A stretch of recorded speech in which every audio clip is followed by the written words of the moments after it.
Welcome to A Celtic State of Mind. I'm John Dykes, and today I'm joined by Declan McConville. Declan's a contributor to A Celtic State of Mind, and over the next few weeks we will be running through his memories of the Treble Treble era. Welcome to the show, Declan. It's an absolute pleasure to hear from you again. How are you dealing with the isolation? I'm alright. I'm battering through uni work, so that's keeping me busy for the time being. Battering through the uni work. Thanks for joining us. It is a great help as A Celtic State of Mind continues with our daily podcasts throughout this period and beyond. Now, today we'll be speaking about Callum McGregor. He is a player who, interestingly enough, if you go right back to his younger days as a young youth player at Celtic, he was around about the time when Andy Robertson was coming through and was famously at Celtic. Declan, there was question marks over both players at the same time in relation to whether or not Celtic should keep them, and Celtic famously allowed Robertson to go, but his contemporary Callum McGregor was kept on. It just shows you the thin line between success and failure in football. We could potentially have released not only Robertson and McGregor, but a few years later, Kieran Tierney. I mean, just how much pressure is on young guys like that, and how often do a club like Celtic get it wrong? I think being the size of club Celtic is they get it wrong a lot of the time. The guys coming through in the youth team just might not hit that level that Celtic are expecting. Guys like Marcus Fraser, who's obviously went on to achieve a decent career in the Premiership, but just really not at par for Celtic standards. But in the past couple of years, we've had guys like Callum McGregor, James Forrest and Kieran Tierney come into the team, and obviously with Ewan Henderson, we saw him last season too. So the future looks bright, and there seems to be a decent core. Obviously, Oko Fleck, Armstrong and Karamoko and Bailey too. Mm-hmm. So there is players there who are coming through and making that step up to the first team. I think if your first team always has that core that we currently have, then it really isn't the greatest Celtic traditions. There's always going to be players falling through the net. Some players develop a lot later on than others, and obviously that was the case with Robertson, who has gone on to an incredible level of success. We were speaking recently with Colin Watt about cult Celtic teams. He mentioned Tony Watt. Tony Watt, yes, he did come through Celtic's development programme, but that was after having been picked up by Adria United, as you know. And it made me start thinking, when was the last great prolific goal scorer that came through the Celtic youth development ranks? Who was the last great goal scorer that Celtic produced? You go back to, let's say, Charlie Nicholas. Charlie Nicholas comes through in the early 80s and he's a goal scorer. In the 90s, late 80s, 90s, we had Jerry Craney. Now, some may scoff at that. Jerry Craney was prolific. He scored some very important goals, and obviously he was sold on at a time when Celtic, I think, needed the money. And then the next one was probably Mark Burchill, and I think it's safe to say that Mark Burchill didn't really achieve the potential that we all thought he had. So there really has been a dearth of goal scorers coming through the ranks, Declan. There has, and we've probably missed it. As you say, back in the day, 60s, 70s Celtic were producing such quality, Kelly Kids, quality Street Gang, and it just looked as if it was never ending. Then we kind of seemed to go in that slump, late 70s, and just, for a long time, just never seemed to produce much in terms of youth players. It's one of these things with the strikers. Hopefully we will produce a goal scorer in the not too distant future. We have an incredible youth programme, huge investment in that, and it would be great to see a homegrown striker. But in the meantime, we will speak about a homegrown player in Callum McGregor. What I find interesting, he's only been around for 6 years in the Celtic side, Declan. It seems like a lot longer than that, doesn't it? It does seem a lot longer than that. He's been an integral part of Celtic success. And on this journey to obviously what we hope to be 10 league championships in a row. Well, this is a big thing that I remember when Rangers went bust, disappeared out of the league, having been liquidated. I remember thinking, and I'm not a betting man, I wonder what the odds would be on Celtic winning 10 in a row. I never actually backed it. But the only thing that is going to stop it, as Professor Phil Scraton said the other night on the podcast, the only thing that's going to stop Liverpool winning the league is this coronavirus, and it's probably something that Celtic fans have joked about up here as well. 9 in a row, Celtic will be given that title. There's no way that they can't be given that title. And by the way, it's not tainted. Anyone who says it's tainted is not looking at the full effect of a global pandemic. And to try and point score as a cause of this virus, as a result of this virus. This is something that is unprecedented. Yes, it would be fantastic to be able to finish the games. However, if it doesn't happen, Celtic are granted the title as they should be. The question I'm asking our guests is, Declan, how do we celebrate that if we're in isolation? We're not going to obviously get the same buzz that we would get at Celtic Park, but whether there'll be some kind of thing set up on social media or something else, we'll just have to wait until we get back to Celtic Park and what probably looks likely to be August, September time. Up until then, personally, I don't see any football getting played at all. It's an interesting one because people have been very creative over the last few weeks on social media. Tim Burgess, for example, on Twitter is having listening parties to albums that mean a lot to him and mean a lot to his followers. And, for example, Doves with Lost Souls, Oasis with What's the Story, Morning Glory. And it's a great concept where he maybe plays an album at 10 o'clock, Declan. Everybody plays the same album in their house at 10 o'clock. He'll have somebody from the band commenting track by track, and then people can get involved and engage with, for example, in the case of Doves, Jimmy Goodwin, and he's talking through the songs and people are responding. It's a really creative thing that Tim Burgess is doing, so check that out on Twitter. I know you're a music fan. I'll give a wee shout out to our pal Liam McGrandos, who's doing that every Saturday night as well. Obviously, a lot of the independent musicians that would usually play around the pubs in Glasgow and stuff aren't getting their gigs because the pubs are closed. So if anybody's looking for their kind of usual fix that they would get on a Saturday night, Liam does a live set about 7-8 o'clock on a Saturday evening, and he plays a few tunes. So if anybody's wanting to tune into that over the next coming weeks, I'm sure they'll be welcome to. Absolutely. I watched him a couple of weeks ago, Declan, just when I was editing the podcast. In actual fact, I was going back and forward to his live Facebook stream where he was, as you say, playing his tunes and having a few beers. And Liam is a friend of Axom. He's been on the show. He gave us a full acoustic session, which was tremendous to watch at close quarters. And he's one of the loveliest guys you'll ever meet, Liam. He streamed it on the Celts Are Here Facebook, which went out to about 100,000 people, doesn't it? Celts Are Here. So, yeah. And he's raising money for charity as well, so good on him. Hopefully we'll see far more of that kind of thing. It would be brilliant, actually, when you look at, just yesterday I seen that the Manic Street Preachers announced 2 special shows in December for the NHS employees. First one's for the actual NHS staff. It's a free show for them, and then the second night is a paid public gig, but all proceeds will go to the NHS. That kind of thing is, at this time, it really just shows the true colours of individuals who aren't looking to profit from this pandemic, but they're actually looking to help others.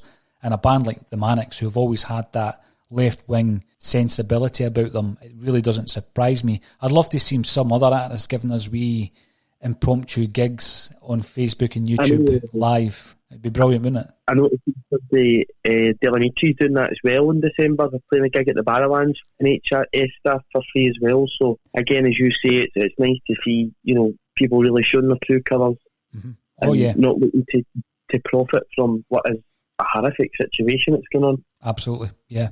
And have you got Justin Curry on a Celtic State of Mind yet? You said that you were going to do that because he's your big buddy. We're going to sort that out. So if he's listening, Justin, you know where they are. You know where we are, yes.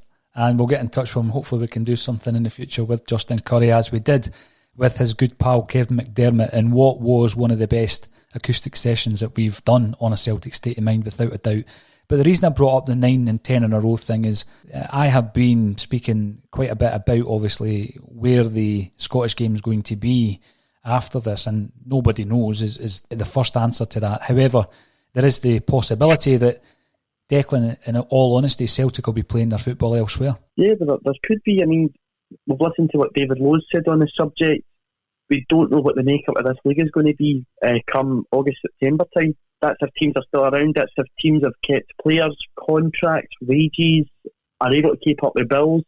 It will be a changed league, and the football market as a whole will be different. And there may be that possibility to be looking around again at European leagues and stuff that I'm sure Celtic have looked at previously and seeing if we can better ourselves. But we'll just need to see when the time comes. The reason that I'm looking quite pessimistically, I guess, at the future of some clubs is that a club not too far away from where I'm based at the moment, Dunfermline Athletic, went into administration, and I was involved with a group of friends in raising some cash through a book called Into the Valley. It's not one that I've mentioned all that often, but I think probably did about 50 interviews with ex-Dunfermline players for that book. Raised a lot of cash for the fight, and obviously Dunfermline came out of that. But I got an insight at that time, Declan, into the inner workings of a typical Scottish football side in terms of on a financial level.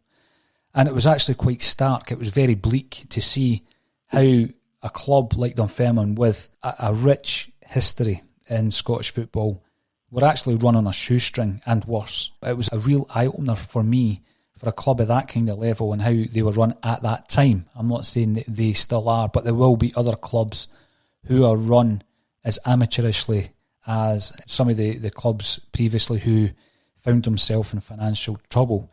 Add on to that a minimum of 3 months with no income, and then the alarm bells start ringing. And I think when David and I were talking about that, some people thought maybe we were being a bit melodramatic. But I honestly believe that Celtic, when they come back, what they'll be playing against will be a completely different game than what we're used to in Scottish football. The biggest example, we don't do much talking about the club that plays out at Ibrox on this podcast, but they really are in the last chance saloon when it comes to survival over the next few months. And I think the statement that they made in relation to the prize money more or less outlines just where they are on a financial level. Certainly does. I mean, 8 years ago, the old song, no one likes us, we don't care. And now the Rangers seem to be bothered about the other clubs in the league. So they seem to have changed their tune to some extent. And yesterday's statement to me was a case of we want the games played, but we want the money now. So we've got to try and sort the situation out for us, because we're really struggling here. So God knows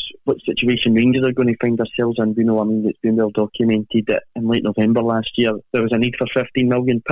That hasn't seemed to have came from anywhere. Dave King's no longer chairman, so their future will be questionable, and that will be interesting to see how that unfolds in the coming months. It certainly will. When we do get back, we will be looking at a modern day legend. Now, again, people may question that. I would absolutely have Callum McGregor, James Forrest in that category of Celtic legend. Modern day, perhaps, but when we look back on the treble treble, potentially quadruple treble era, Callum McGregor is one of the guys who was at the forefront of that, alongside James Forrest and Scott Brown. Now, at the age of 26, I look back on his career at Celtic, Declan. Very interestingly, he made his debut for Celtic at 21. Now, at the age of 21, if you've not broken through at Celtic Park, there would be question marks over whether or not you're going to make it. I mean, have you been surprised over the last 5.5 to 6 years at his development? Yeah, he broke in obviously under Ronny and European early on in the qualification round, and he kept scoring goals, and he just seemed to be undroppable that season. For the majority, we were unlucky not to win a treble. So that season he showed a lot of flashes of brilliance, and that second season under Ronny, like every player I think in the squad, just didn't seem to work. It was poor. Again, though, he was in the team a lot, playing a lot of first-team football. And Brendan Rodgers came in. He wasn't kind of part of the kind of starting 11 at first. Scott Brown obviously favoured in there. Stuart Armstrong, Tom Roddick seemed to be that kind of dying midfield. But again, he kept hammering away and made sure they got into that team. And as you said previously, it was an integral part of what's been a treble treble and what could still possibly be a quadruple treble. I take your point there. He was given his opportunity by Ronny Deila, and regardless of anybody's thoughts on Ronny, whether or not they liked him as a coach, I think most people liked him as a man, to be fair. No one can deny that his legacy really is the players that he developed or brought into the club. And we're looking at Callum McGregor as a prime example of that. He gave McGregor his debut at 21. It looked as though his career was going nowhere at Celtic under Neil Lennon, and he was loaned out. I'll come back to that in a moment. But he gave Callum McGregor his debut, he gave Kieran Tierney his debut. A couple of other guys who are now absolute stalwarts in the Celtic team came in under Ronny Deila, and that's Chris Ayer and Ryan Christie. If we just concentrate on that point for a moment, Declan, Ronny Deila was a talent spotter. Do you think that's his real legacy when we look back on this run of events? Ronny Deila was a talent spotter who brought in some real prodigious talents at Celtic Park who were pivotal in the treble treble stroke quadruple treble stroke continue to fade. Do you think that really is his legacy? Yeah, I think so. I mean, his legacy will obviously be 2 league championships that will be part of what is 9 in a row, I think anyway, what is 9 in a row. And as you say, kind of letting that go on without implementing some of those players in that squad, whether we would have went on to be as successful as we have been is another question. So yeah, definitely. And he could have been part of that select group of managers that won a Celtic treble if it hadn't been for a horrific mistake by an official in the Scottish Cup semi-final. No, you're absolutely right there, Declan. And as I've said a few times, Ronny Deila is welcome to come to the 9 and 10 in a row title-winning parties. He agreed to it on a Celtic State of Mind some time ago, and it would be brilliant to see him back. He's still a really popular figure at Celtic Park, regardless of what people thought of his brand of football. But one thing I would say is the development of Callum McGregor. He played better football under Brendan Rodgers than he did under Ronny Deila, in my opinion. And if you compare the McGregor who played under Ronny against the McGregor who played under Brendan Rodgers, there was a huge difference. There was a transformation in his physique and in his shape. He looked pretty heavy around the kind of waistline, when he played for Ronny Deila. Don't know if you noticed that, but if you look back, he developed physically under Brendan Rodgers. How much of an influence do you think Rodgers was on McGregor? I think Rodgers, they were not likely to admit it, but was a massive influence, not just in him, but a lot of guys on their career. Scott Brown being the other guy who, he kind of really built the team round, but he had a big impact. And I get a guy like Callum McGregor, Brendan's a world-class manager, and, he coached players that were there well, and but to me, get the best out of Callum McGregor, which Neil Lennon is continuing to do currently. There was a real balance actually with Rodgers, what he introduced it to Celtic against the change in attitudes, if you like, of some of the players. So the prime example of that being Kieran Tierney. I don't think prior to Rodgers coming into Celtic, the thought of leaving Celtic would have ever entered Kieran Tierney's mind. I really believe that. I think he was going to be the Paul McStay, the Danny McGrain, the guy who played his greatest years at Celtic Park. And I think we're seeing that with James Forrest as well. But I think there was a huge influence on Kieran Tierney and others when they looked at Brendan Rodgers, who had obviously influenced them so much on the football park. But I think when there's a young player or a group of young players in a team, Rodgers can really influence their way of thinking about the game as well. And when you see Rodgers jumping ship the way he did after professing his love for the club, then players like Kieran Tierney, I think, had their heads turned. I really do. I had fears when you seen the rumours around a £17 million bid from Leicester for McGregor. I've got to admit I had fears for McGregor around about that time as well. How do you think that's going to develop in relation to McGregor and his stay at Celtic? Is he going to be a one-club man? Do you still think the English Premier League clubs are going to be circling Celtic Park for Callum McGregor? In terms of, if you maybe asked me this question a few months ago, I'd probably say yes. But at this moment in time, I think that the high transfer fees and stuff, peak wages are gone, and money's not going to be getting splashed about as it once was. So that could really work in Celtic's benefit to an extent with guys like Callum McGregor and Odsonne Edouard that will be able to hopefully keep a hold of them, because football, it won't be skint, but clubs just won't want to spend money because they'll have lost so much money, and you'd obviously want to turn over and profit. So to an extent, a couple of months ago I said yes, but going back to the point you made there about Brendan Rodgers, I think a lot of guys' heads were turned when, there was various stories saying that Brendan had got these guys onto his same agent. And obviously it'll be the whole rhetoric that has been teaching them about mentality in the game and trying to better themselves. Brendan spoke a lot when he went back to Leicester about being back to what he considers a higher level of Premier League football, and for a guy like Kane, he obviously kind of followed in that path of Brendan Rodgers, and I just hope that Callum McGregor doesn't follow in that path and think that the bright lights of the Premier League are be all and end all. No, you're right, and you actually covered that point very succinctly there, Declan, in relation to the mentality changing under Brendan Rodgers. We got the benefit of that in many, many cases, but I think the flip side is look after number one, because that is the mantra of Brendan Rodgers, brand Rodgers, look after yourself, and that's obviously rubbed off, I think, with Kieran Tierney for one, and perhaps, with others, and hopefully we can keep him. But as you said, and again a very important point, that what's happening at the moment is a great leveller in world football, and the gap immediately I don't think will be there in relation to that financial element that Celtic have always struggled against when it comes to a club from England coming in for any of their players, right back to the 50s, with Bobby Collins and Willie Fernie, through the Quality Street kids, through Paddy Crerand, and then, into the 80s with Charlie Nicholas, with Brian McClare. It's always been there, when the English clubs come in, it's very, very difficult. If somebody's going to double or treble your wages or more, it's very difficult to keep a player. But certainly for a period, maybe a transitional period, that I don't think will be as prevalent within global football. And that's a great point that you make. We're talking again about a guy in Callum McGregor who was loaned out under Neil Lennon. And I don't think anybody would have batted an eyelid if he never came back at that time. We hadn't really seen him. He hadn't played a game for the first team. And unless you're one of these guys who go along to the development and the reserve games, and I know that many people do, really wouldn't have known the potential of Callum McGregor. And I remember looking back on some of the great Celtic players who left the club on loan but came back better. And the question I was asking at that time, it was actually during the period where Ryan Christie was at Aberdeen and he was looking brilliant.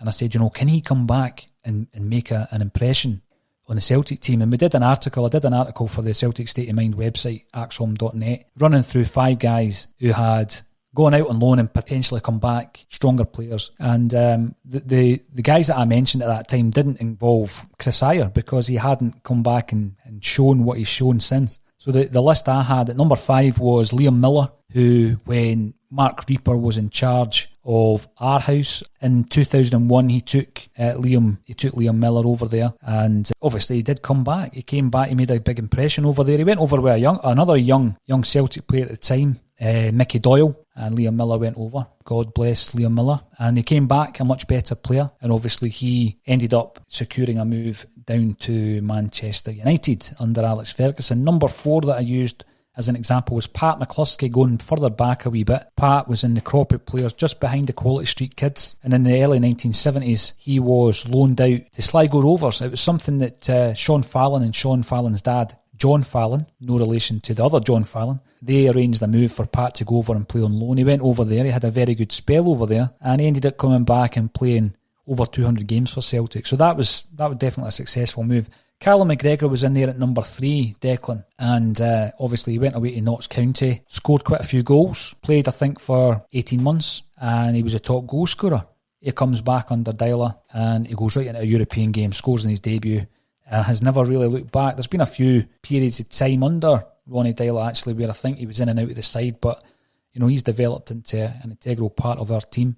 Tommy Rogic, he went back to Australia because he wasn't getting games under Neil Lennon, and he's come back and he really has cemented himself in the history of Celtic Football Club with what he's done and the goals that he scored. And number 1 on my list was Jimmy McGrory, and Jimmy McGrory, obviously he was loaned out to Clydebank and he played 30 odd games for Clydebank, scoring against Celtic, and was recalled to go on to be the greatest goal scorer in British football history. So the loan deal has since also worked for Ryan Christie, and it's worked for Chris Ayer, who were both developed in the Scottish game. Do you think that's something that Celtic have used well over the last few years, the loan system, loaning guys out, and of course bringing loanees in the likes of Foster and El Yunusi? There's no doubt that we've utilised the system well. I mean, the guys you've mentioned there, Christie, Ayer, McGregor, again, integral parts of the recent success. That at first, as you say, if Callum McGregor hadn't returned to the club in 2014, you wouldn't have batted an eyelid. And it's the same even under Ryan Christie going back to out to Aberdeen, coming back in, and Ayer going to Kilmarnock. We saw a transformation in these players, and players that just seem to have adapted well. But as you say there, they seem to have used the market that bit better. People would have criticised the transfer dealings last January when we brought in Oliver Burke, Timo Weah and Jeremy Toljan. But if you look at the market value of these guys, Burke 15 million, Weah 10, Toljan about 5 to 6 million pounds. It's 30 million pounds that you would have to pay in transfer fees. So if you can get players that would be well out your the price tag range and bring them in to add something to the squad, the more the merrier. And again, as you say, this season, Mohamed El Yunusi and Fraser Foster in, who we hope, definitely Fraser. I don't know what's going to happen in Mohamed El Yunusi, but the two of them have been big parts of the success this season also. So yeah, I think when it's price tags you're maybe not going to meet, I think it's good that we can use that loan market to bring in players like that. Alan Morrison of Celtic by Numbers spoke very well in relation to the statistics around the performances of Foster and El Yunusi, so please check that podcast out from last week, and also he followed that up with a couple of really interesting articles on his blog, Celtic by Numbers, which is always very informative, Declan, when you really start crunching the numbers and looking at their performances analytically. Now, since Neil Lennon has come back in the back of my mind, I'm thinking to myself, well, it didn't work first time round between Lennon and McGregor. Is it going to be okay second time round? What's your thoughts been on Callum McGregor's performances since Neil Lennon returned? I think he's been excellent this season, especially. I think he's been Mr. Consistent as usual. Underrated. He's always in there. You know, he's a real worker, a real grafter in our midfield, and he's been a big part of what we've achieved this season in the league and in the European scale of what we managed to achieve too. Now, finally, Callum McGregor was approaching 300 games for Celtic. He wouldn't have quite got to that point, but he was approaching that near the end of this season. Declan, he has played so consistently, you know, racking up 67 games in a season. That kind of level of performance is astonishing. At one time, no one in the world had played more football than Callum McGregor. Now, he is potentially a contender for this 500 club that we've mentioned quite a lot on a Celtic State of Mind. Obviously, Scott Brown is racking up more appearances and climbing that table. It's a real prestigious list of Celtic players which only contains 12 of some of the greatest Celts in the history of the club. Scott Brown's in there. Do you think that Callum McGregor will be at Celtic to get into the kind of 500 appearance club? And if so, is Callum McGregor a future captain of Celtic Football Club? Yes and yes. I think and he plays something like 60 games a season, which is ridiculous. Obviously, that counts for some international games as well, but he just doesn't really seem to ever be injured, and he just always seems to be fit and up for playing. And if he keeps that up, and he is at the club for another good bit of length of time, whatever that may be, up until the end of his contract, you know, going into his early 30s, yeah, I think he can break into that, especially with the amount of games he plays on a regular basis. On the captaincy, that'll be down to how long Scott Brown hangs about for, because he's another guy that just doesn't seem to seize up, keeps going. And I think he's probably been a big impact person in Callum McGregor's career. To be playing alongside a guy like Scott, who is the ultimate professional, really must help Callum McGregor, and they must look at Scott and think, be like this guy. And I don't think there's anybody else in our team that would want to look at Scott Brown as an ultimate pro and a legendary Celtic captain. No, you're right, and I think Scott Brown got the captaincy at a time where there wasn't really much in the way of succession planning. Tony Mowbray came into the club at a time when Stephen McManus was the captain. He was a very successful captain under Gordon Strachan, but Mowbray made it quite clear early doors that he didn't rate McManus, and almost by surprise Scott Brown was made the captain. It turned out to be a fantastic decision under Tony Mowbray. But there is this succession planning that, you know, really was thrown out the window back in the late 80s, early 90s. You didn't really know what was next. I think you can look at that Celtic team, you can see Scott Brown passing the captaincy on to the likes of McGregor, you know, and that's great, because you then know that McGregor could carry that on for several seasons thereafter, and hopefully we do see that happening, and he is with the club for many more seasons. Declan, thank you again for speaking to us on a Celtic State of Mind, all about the current era that we find ourselves in. We call it the Treble Treble, it could be the Quadruple Treble. Have a wee think about how we're going to celebrate 9 in a row, and I'll speak to you again soon, alright? I will do. Okay, Paul, take care. And you.